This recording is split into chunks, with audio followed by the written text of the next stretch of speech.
रहे होंगे। तकरीबन हर बंदे के व्हाट्सएप के स्टेटस पर या तो कोई टिकटॉक की वीडियो या फिर गाने लगे होंगे। और सबसे बढ़कर बेशर्मी और हराम इस कौम में इस कदर सराहियत कर गया है कि अब तो नातों को भी म्यूजिक के बगैर नहीं सुनते, नातों तक के अंदर म्यूजिक लगा दिया गया है। हमारी कौम का तो मजदूर और गरीब बंदा भी उतना ही खबीस है कि जितना अमीर। हर बंदा हराम खाता और कमाता है, फर्क सिर्फ ये है कि कोई ज्यादा खाता है और कोई कम। मुझे बताइए कि कितने मजदूर और कितने गरीब लोग आप मस्जिद में देखते हैं। किसी बाजार में चले जाएं, मर्दों से कई गुना ज्यादा औरतें नजर आएंगी। औरत अब बाजार की जीनत बन चुकी है। इस इस्लामी मुआशरे में आज तक किसी को कुरान तर्जुमे से पढ़ने की तौफीक नहीं हुई, और अगर कोई पढ़ता है तो सिर्फ अपने मतलब के दलाइल ढूंढने के लिए।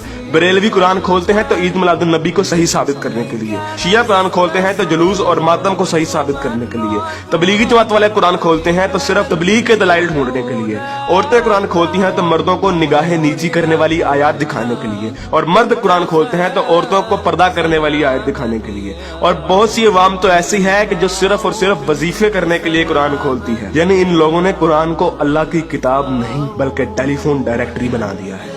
अपने मतलब का नंबर निकाला और डायरेक्टरी बंद। उलमा भी इन लोगों को कुछ नहीं कहते हैं। हर जुम्मे पे उलमा सिर्फ फजाइल की बातें करते हैं, कभी लोगों को ये नहीं कहते कि बेगैरती से कैसे बचा जा सकता है, बदगुमानी से कैसे बचा जा सकता है, झूठ से और फ्रॉड से कैसे बचा जा सकता है। उलमा भी लोगों को नहीं कहते कि कुरान तर्जुमे के साथ पढ़ो और सुनो कि तुम्हारा रब तुम्हें क्या कहता है। और यकीन कीजिए कि जब आप कुरान तर्जुमे के साथ पढ़ेंगे तो आपको अंदाजा होगा कि एक बार सुभान अल्लाह या 100 बार कलमा पढ़ने से जन्नत नहीं मिलनी। अमल करना पड़ता है, अमल।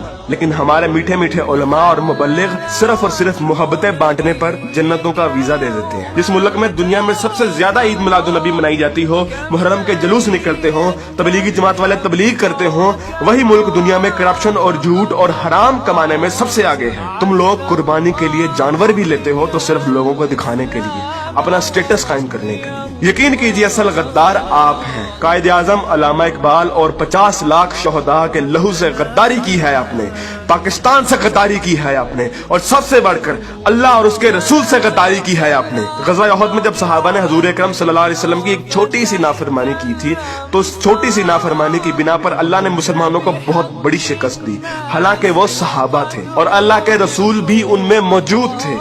लेकिन आज आप लोग ये कहते हैं कि अगर जंग हुई तो आसमान से फरिश्ते उतरेंगे कतार अंदर कतार। तो पहले अपने अमाल और अपनी औकात देखिए और फिर बात कीजिए। ऐन मुमकिन है कि आप लोगों को इस तकरीर का कोई असर ना हो, क्योंकि जिस पेट में हराम, जबान पे झूठ, कानों में गाने और आंखों में हवस भरी हो, उन दिलों पर हक की बात असर नहीं करती। मैंने कभी इतनी बदतमीजी और सख्त अल्फाज से बात नहीं करनी थी, लेकिन यकीन कीजिए मैं बहुत मजबूर हूँ साफ साफ अल्फाज में अपनी कौम को उनकी हैसियत दिखाने के लिए कि असल में बदनामी के जिम्मेदार आप लोग खुद हैं, कि असल में जलालत आप लोगों ने खुद खरीदी है।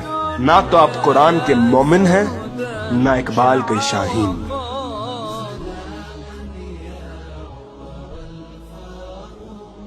सलाम